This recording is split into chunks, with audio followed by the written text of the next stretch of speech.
I am Todd from GoodCleanFunLife.com. And I'm Tony Russo from OceanCity.com. And we're back. We had a week off. I forget. I think you had the week off. I took the week off. All right. I couldn't have made it anyway. It's always we have this kind of tenuous relationship on a Tuesday where one of us can't make it and the other one is hoping that they don't have to be the one to say it. So like if I hold out to one, Todd will say, "Oh, I can't make it today." So and vice versa.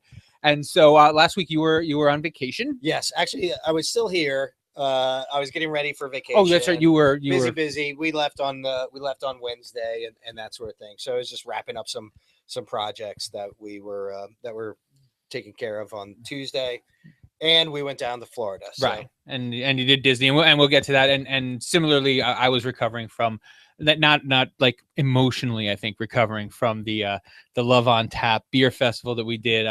We talked about it on the Beer with Strangers podcast, but what was interesting is it's so rare that anyone is desperate enough to put me in charge of stuff. And that's hard for me to handle for good reason. Yeah, you know what? Because I'm like, yeah, sure, whatever, And in a room where people want things to happen, I'm not. Yeah, I'm not. You're not the guy that makes it happen. I'm not an enforcer type. I'm more of like a retribution. Like if you need retribution, I'm your guy. If you need enforcement, okay. I'll enforce the rules, a week later. Yes. Delayed enforcement. But before we get to the fun stuff, we'll get to the other fun stuff. And I want to start with you because you have something to say about LinkedIn, and I'm not even 100% sure what it is. Well, I'm not either. And you know how we work. It's just kind of like, oh, there's something happened on LinkedIn, so I'm going to mention that. First of all, nice. Oh yes, we're in my office this week. We should mention. I like the acoustics. I think it sounds good. Yeah, I came here. This is mostly. I'm not going to make you nauseated and show you around. Mostly, this is kind of like a storage area, and we have this. I have this huge. I believe it's a draft table. It looks like a drafting table. Right, for 6 or 8 architects to work on at the same time. It's huge. But one day I was working at home and I did the stand-up desk thing, and I was so productive and I had so much fun. I'm like, oh, well, there's that table in my office. So it took me about 3 weeks to get everything cleaned because it was mostly just all of those things were here. One of the boxes we put on top. The boxes were So it took me a little while, but I have it, and I work standing up. Probably 60% of my day I work standing up, and the other thing is I don't want to be too artsy about it, but sometimes when I'm writing. Like if I'm doing a blog post or something and I have to think, I'll just sit in the chair and kind of spin around or whatever and just kind of swing my hands and think. And one of the women I work with, she's like, are you sleeping? And I'm like, no, I'm sorry. I forgot. Tony's having a stroke. I forgot that sometimes I forget that other people are here, That's great. Because oftentimes they're not. That's great. I stand and walk around and I find it more creative. The background that we're looking at kind of looks like a prison film. Yes. So maybe we'll make some improvements to that. Or take a hostage. But I anticipate this being the best podcast ever in our 212 episode history. Is this 212? Because we're standing for the first time. Yes, we are standing. This is probably the first time that we're standing. Well, I think that a couple times at Burley Oak, we probably were standing for when we introduced the camera and to try to get the right, the right height. Maybe. But we're standing on purpose and just because we want to. We are standing on purpose and because we wanted to. But, we've been doing this, as I mentioned, for a long time and it's ever changing. Talk a lot about events. We talk a lot about social media. And I think more specifically digital marketing and that sort of thing. I've been making a couple videos that I've been putting out there, testing the waters with email marketing, which is supposed to be making a comeback in 2016. Right. And it's just interesting because this is where I'm coming to with the LinkedIn. Somebody shared my article from the production site and YouTube video talking about the Oscars and using your business as a supporting character to shine a light on somebody else. Somebody took that video that I did and shared it on LinkedIn. The hell you say? Yes. Yeah. And I didn't post it there originally. It was, I was a big believer in LinkedIn early on. I'm an early adopter of a lot of these things. My LinkedIn account is an old one. My concern with it was when it changed to I liked being able to share my posts on there, and I like to use it as an outlet, especially for my writing, because at the time I was doing a lot more writing than I could fit in one newspaper and also keep my job. Right. So it was a great place for me to put my blog posts and things like that. And then they switched it so that if you want to put a blog post on here, you have to write the blog post on here. And when they moved over to the blogging format, I think that hurt them with people like me. I know it hurt them with people like me. Right, because you were sharing stuff instead of right, or they wanted you to write it in there instead of just share it. Correct. And I don't know if that's what it's good for, because for people who there are people who do that, people like you, right, and people like me, people who are writing. I'm not going to put content for LinkedIn. I barely put content for Facebook. I mean, like, I begrudgingly put things on Facebook because I can't get people just go directly to oceancity.com. Right. So, we have a nice kind of back and forth. And the same thing with my personal writing, with my Tony Russo writer.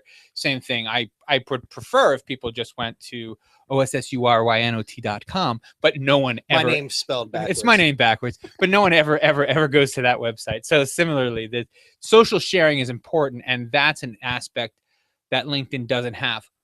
But they do. And so my immediate reaction was, what, you can tag other people's? Because I got an email notification that I was tagged in a post on LinkedIn, and it was this girl who has a little tchotchke marketing company. That sounds condescending, but that's what it is.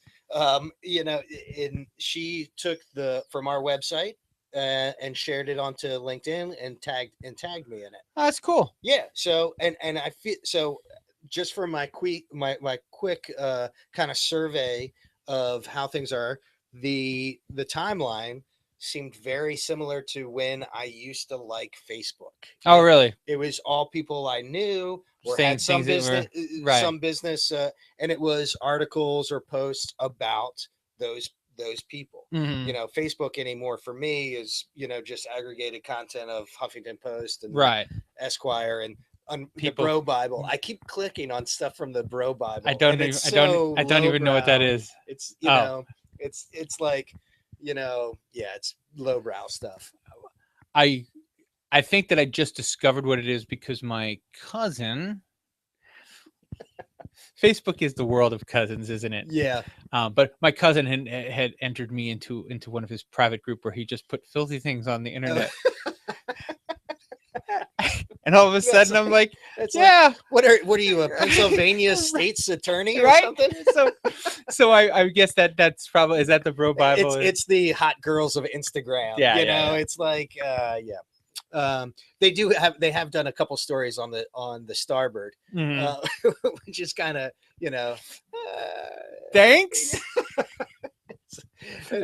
They enjoy the Starboard, so they've listed it as listicle top 10 bars and the East Coast and that sort of thing. And those are the kind of compliments where you're like, well, I'm glad I didn't think you were my audience. Right. I'm glad to have an audience. I wouldn't have picked you like if we were playing audience dodgeball. Right. I probably would have left you.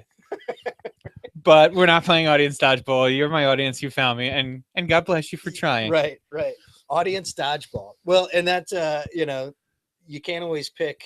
You pick your friends, but anymore on Facebook you can't pick what you see in your feed. Right. Which has led to something that you were talking about, Facebook exhaustion. Right, and that's I know that it's a thing. It's not a thing for me because I've never been a fan of it. I use Facebook the way I use Twitter. I put stuff there.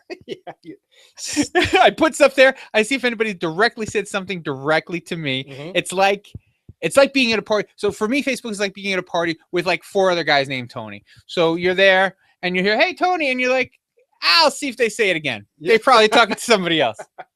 There's lots of Tonys in the world. They're probably not referring to me. And then, "Hey, Tony," again. I'm like, okay, now I have to respond. Right. That's kind of how I use Facebook. However, we've been at oceancity.com using it pretty successfully for just sharing our fans' photos and things like that. And they really enjoy that. And that makes them feel really connected. And that's one of the ways that I've been able, for me, it's all it's often about trying to get them to read what I wrote, because that's how desperate I am. I'm so desperate and lonely. It's what I do. And so getting to engage with them more on Facebook with their stuff makes them more receptive to engaging with me with my stuff. And I don't know if I talked to you about this or not, but one of the things that I've done, and I recommend it to everybody all the time, is that you should have a professional Facebook page. And I use that more than I use anything else. And so when I engage with people on oceancity.com, I do it for my professional Facebook page, rather than Anthony Russo, my personal one. So you have a personal Facebook person page. You have the Tony Russo, the writer, the business page, and then you have a page for Tony Russo, the writer. Right. Yes.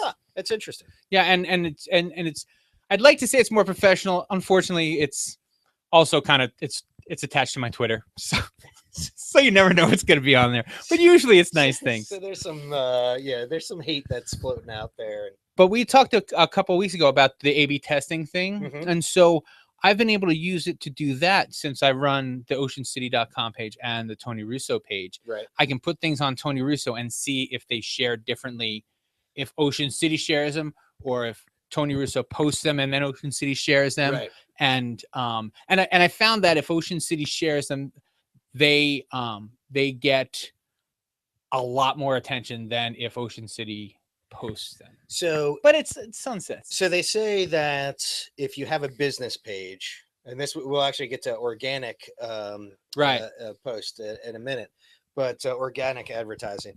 But if you have a professional page that's somewhere between the personal and the business page, they say your business page will get, somewhere around 15 to 20%.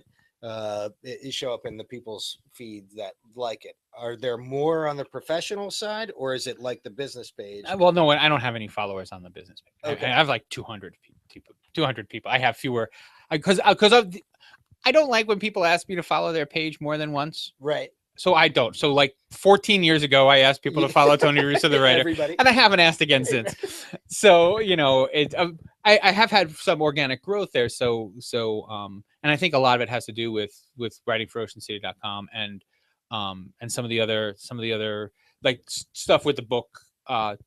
Because I always use that one for the book and to promote the book. So that's helped it grow a little bit.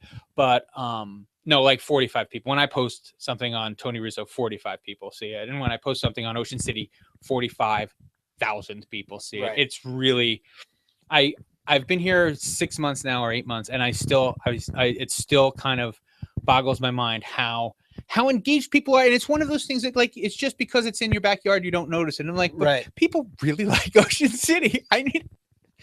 You for a long time were not one of those people. I wasn't one of those people, but I really am softening. You're the converted. I am a member of the converted, and like genuinely, like I got an email today. Someone found a locket on the beach with a picture of someone's father. Sure. And they sent it to us, and they're like, find out, like, we know that you have this channel. I could put it on my Facebook page and 45 people could see it.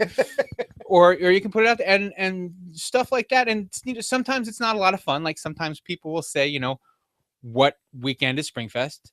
And I'll say, I don't know. Let me go to Google and check. Let me Google that for you.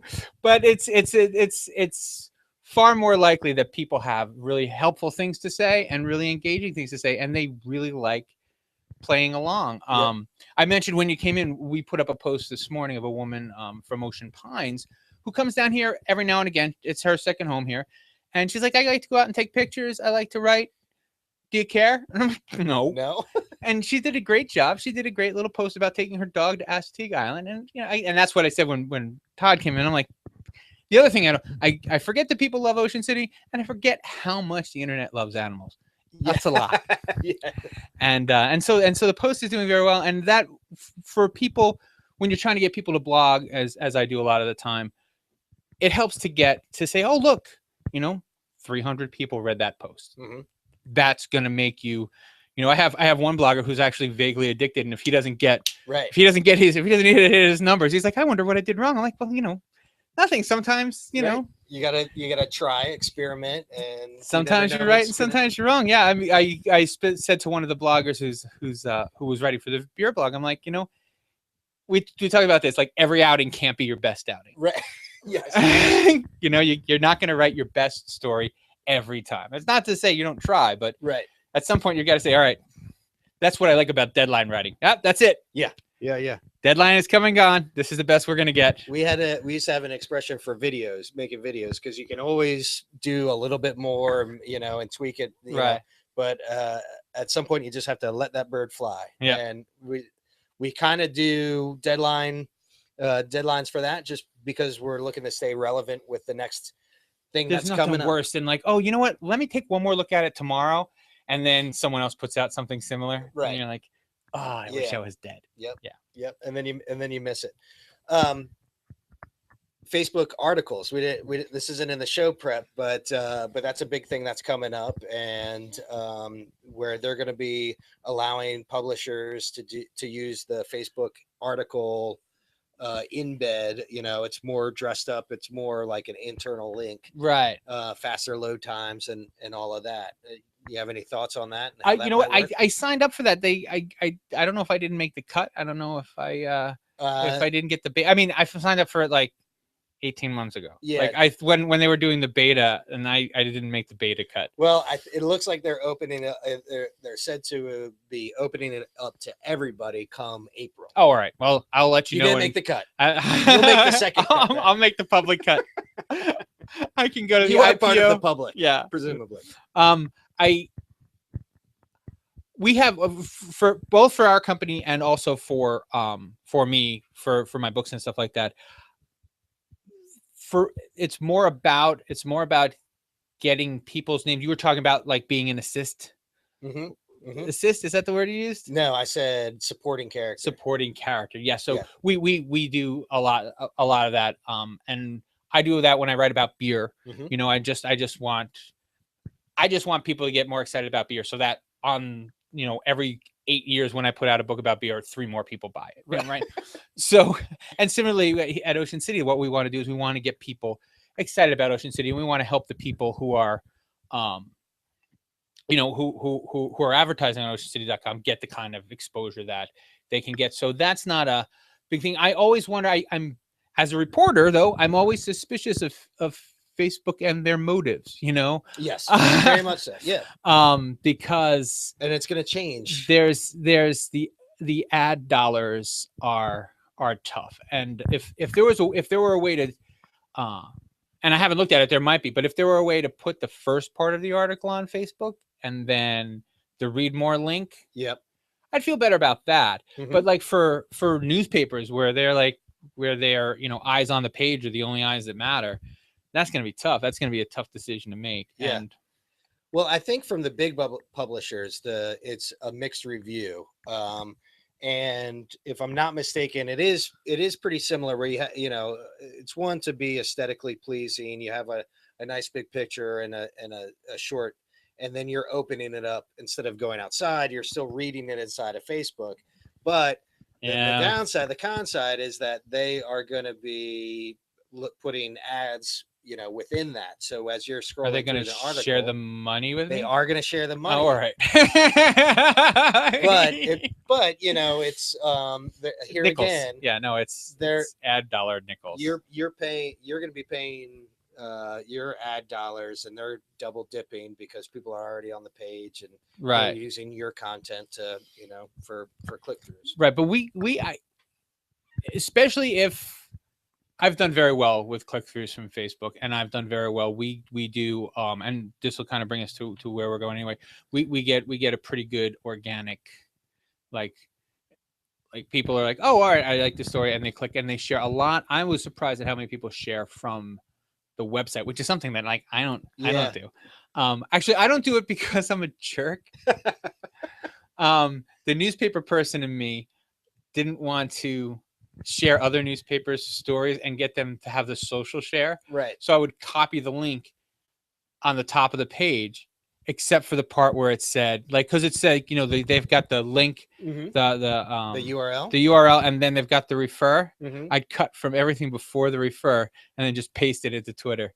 And so I'd be like, I saw this, and I'm not giving them, you know, any extra credibility right. for sharing it socially. Because you're stingy like I am stingy like that. You know what? They can. I think a lot of times we forget as producers and consumers that we have something of value too, that our eyes are valuable. Like now that they're like, your eyes are valuable, I'm like, yeah, they are. And guess what? They're gonna, if you want me to do something, then I'm gonna get something out of it, or I'm not going to do it, or I'm gonna do it my way. Right. And so one of the ways around that, or one of the ways that I try to combat that in my own work is to just have that, like I was saying before, have that kind of like friendly relationship with people, like, back to what we liked about Facebook when it first came out, where it's not, I'm not beating you over the head saying, buy my book. I'm just non-promotional stuff. Right. Just be useful. Right. Just hey, I saw this. I thought you might like it. Yeah. And that works for me. That works for me so much on, it's funny because I come across quirky writing things, and nothing gets more response than like quirky writing things, or little start little grammar wars, fun grammar wars, but things like that always get a lot of play on the writer's side. Yeah. And on the oceancity.com side, obviously, beaches and dogs and Aztec ponies always get lots of sunsets. Right. People like sunsets. It sets every day. Lots of play. Yeah. But you know what? And I know I sound like I'm making fun, and I'm making fun a little bit, but it's also cool the number of people who will send the same sunset and from different, and they're all just different. Some of them are over treated, some of them are under treated. Somebody's like, hey, look at the filters I found, Right. And it's nice that they all care enough to send the very best. Yes. So they're very best. They're very best. Speaking of caring enough to send the very best and organic, kind of. Founders last week or the week before, I think, posted a challenge, I guess. Founders is a brewery, and on Untappd they bought a Untappd being the beer app. Untappd is a beer check-in app, and they found they made their own badge. So if you checked in with this beer, you'd get a badge. And badges they're not money valuable, but they're fun to have. It's the gamification of drinking. It is the gamification of drinking, but they are, I looked into it, they're expensive fish. Yes. Just to get a mention is expensive. I didn't ask how much a badge costs. Yeah. But to get a mention on Untappd, we do one of my other things we do is beer festival. So I was too late, but I said, what would it cost to get a mention to everybody in the Baltimore area, right? And it wasn't killy expensive, but it was like, let's say $1,500 for 3 posts. Yeah. But they are 3 posts of people who are drinking beer in the area. So it's pretty targeted, but it still seemed, I don't know. And he's like, and then if you want to have a badge, we can talk. So let me talk to the decider. Exactly. Yeah. You're exactly. I wasn't the decider on the 1,500. I certainly wasn't going to be a decider on the badge. But anyway, and so the idea is that the badge automatically gets shared to Facebook. Mm-hmm. And not automatically, you have to sign up for it, but most of us do. If you have friends who are on Untappd, you'll see that, I get the photogenic brew a lot because I take a picture of the beer, me. Yeah. And I never get, I'm so vain. Sometimes I'll go through my camera. It's just me. I have 4 children and a wife and 2 dogs. Me. Giving birth to beer. Right. If someone hacked my Instagram, it looks like I just live in a place where beer is delivered to me constantly. But anyway, so I thought it was a little prohibitively expensive because the beer that they were promoting was only available in certain places. It was only available on tap in a couple of bars, I think in the DC metro area. Because it was a nitro beer. Right? Which because you can put nitro in cans now, but sure, yeah. It was a weird decision because of all the beer they have. Like my question was, why not check in with, I don't know, their pale ale, right? Founders pale ale.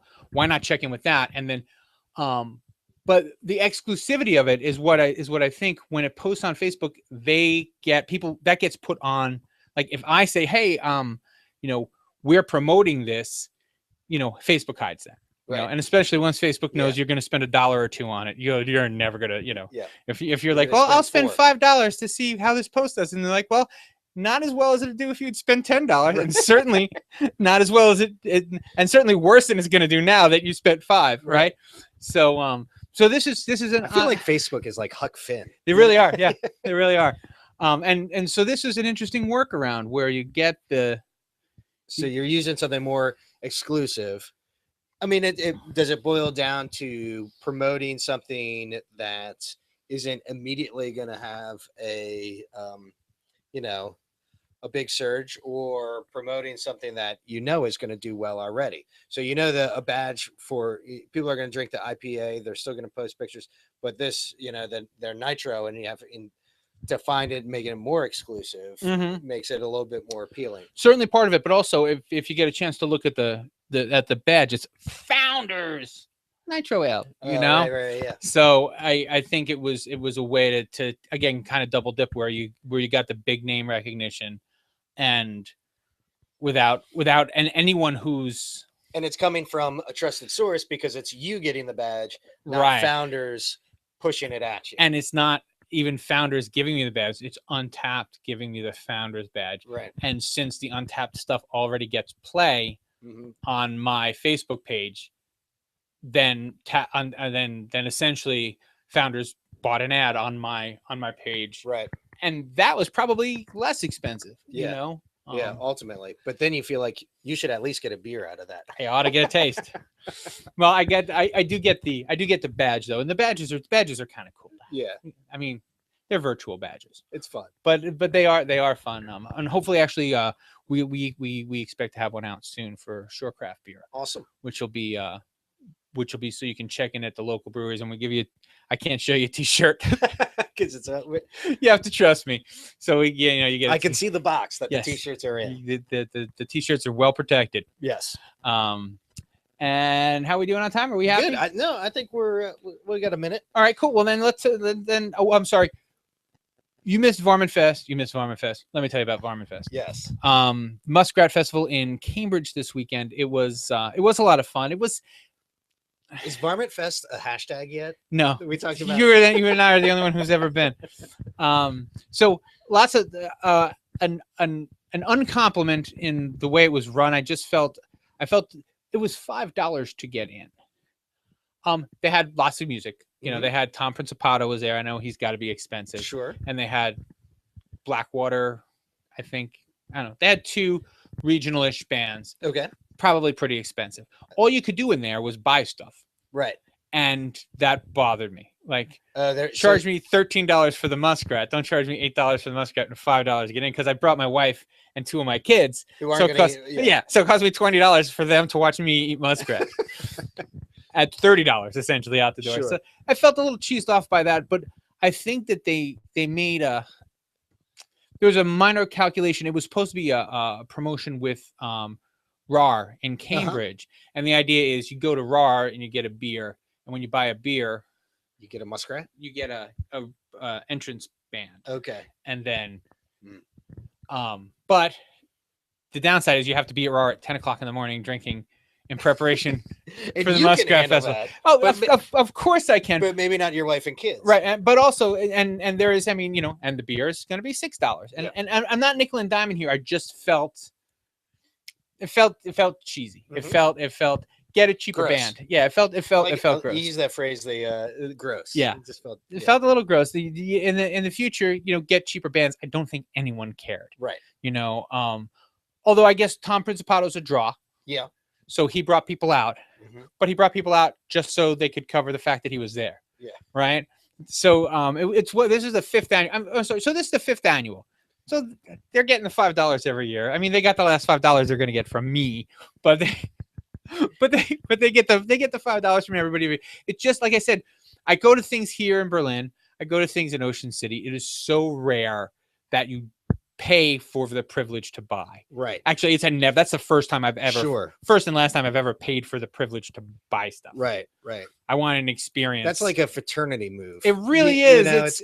I mean, and you can hear them, like, I could hear Tom Principato for free right here, Right. I mean, I guess I have to pay $5, then another to $13 be near him to have some Blackwater meat. But anyway, it's still. Well, what you missed out on, and hats off to Chef Patrick Fanning. I had nice. smoked muskrat this Oh. year, which was almost like, which was smoked muskrat. It didn't taste very much like, it tastes mostly like smoked meat with a little bit of that water taste. Right. It still looked like a rat. Yeah. It still had Little the little tiny legs. bones. Yeah, still the little tiny bones, all of Yeah. that. But I can recommend that you try it. Or they did like, and this is what was kind of fun about it, right? My daughter got a muskrat chili dog. They were calling them rat dogs because why not? Oh, of course. And it was a regular hot dog with muskrat chili on it, and that was pretty tasty. I mean, you know, once it's in chili, it tastes like the chili, right? Yeah, and that's. And if you think about it, a hot dog is really grosser than a muskrat, right? And so, and they had crawfish, and they had like they had like 4 different kinds of muskrat. You could buy muskrat stew, right? You could buy it. The muskrat tacos were also on offer. You probably could have done the muskrat. You know tacos. what? I probably could have handled that. Yeah, you probably could. Only if you would have paid the $5 to get it. Well, you probably. I believe you can still get those things at the High Spot in Cambridge. Oh, good. Okay. I don't know. You can call before you. I'll go ask. Yeah, ask. And so that was me. And while I was eating a rat, you were visiting one. I was visiting a rat. That's a good best segue ever. Thank you very much. The family went down to Florida for the son's birthday. We spent a lot of time at Harry Potter Land, and just like I know that's actually Universal and not Disney World, right? But I didn't know that. Now I do. Now that's one to grow on, right? It is just like Disney World, incredibly immersive experience, and works every time. You know, you walk in and it's everything around you, and everybody's eating everything up. So much so that my son, for what will be his 12th birthday, spent 30 minutes picking out of 40 different varieties a stick. Oh, that cost $40. A wizarding wand. Yeah. But now I thought the wand chose the wizard. Yeah. Well, yeah, it took a while for the wand to find him. Yeah, exactly. And there were a lot of other people that were, also waiting to be found. But it was a great time. And although I don't know that I'm going to go back. Yeah, I probably will live and die and never it's getting more and more built up. Like we're concerned about development down here on the Eastern Shore and that sort of thing. And there are spots down there in the Orlando area that look like Dubai, with just cranes everywhere. Yeah. And well, they're building Avengers Land or something. Is it Marvel doing one? Well, they have like they already have a little Adventure Island. Star Wars. They are building a Star Wars. You're going one. to the Star Wars. You're right. Who are you kidding? That will happen. Treat yourself for your 50th birthday. Treat yourself. So that's what we got up to last weekend. And then it's, now we're back to the grind, and we got a lot of events that are coming up. The HMRA show is around the corner. Yes, and I'll be there. Are you? I will be there. I may be speaking, but I'll be there in my official capacity as me, Ocean City guy. We will be there too, and we will even have a booth of sorts, or at least a TV playing party videos. And doing a little filming for them. So that'll be fun.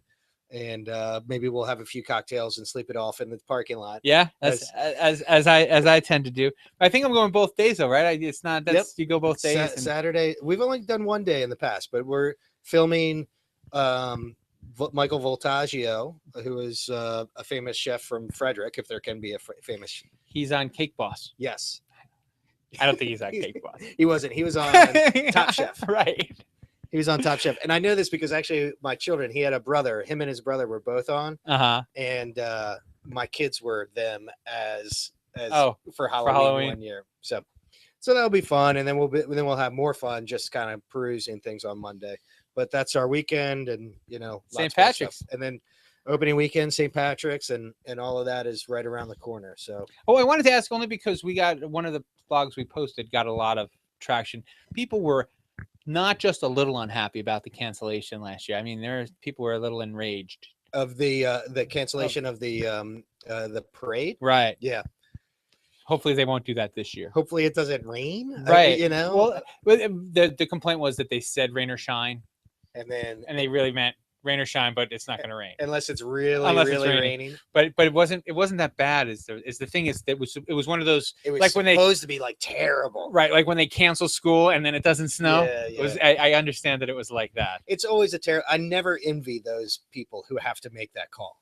That if I can go through life never having to be that type of person to make a call like that, I will die a happy man. Yeah, you know, that's a tough one. Yeah. The Starboard did not close, and last year, although surprisingly, we got a lot of people who are angry because it was the weekend after St. Patrick's instead of the weekend of St. Patrick's, and you know, well, this is the 12th. yes, Oh, I guess I don't know. yes. So the 12th is when the 12th is the party in Ocean City. I'll actually be in New Jersey, so I won't be here. I think we're going to be going up to the Cambridge Dank Day at RAR. At RAR. I missed that last year, and I'd like to hit that to go. So plenty to do. As always, you can follow us on our social media. I am Tony Russo, backwards at OSSURYNOT on Twitter, and that's where I say anything interesting. Everything else is mostly just offensive. And I'm Todd from goodcleanfunlife.com, and just look me up, I guess. We decided I guess 6 or 8 weeks ago we were going to start doing this, and then we didn't, and it just occurred to me. So now I'm going to just pow my way into the big close. So I got nothing else. How about you? I got nothing. All right. Well, may Todd give you the sense to live in a small town. We'll see you next week at Happy Hour. Cheers.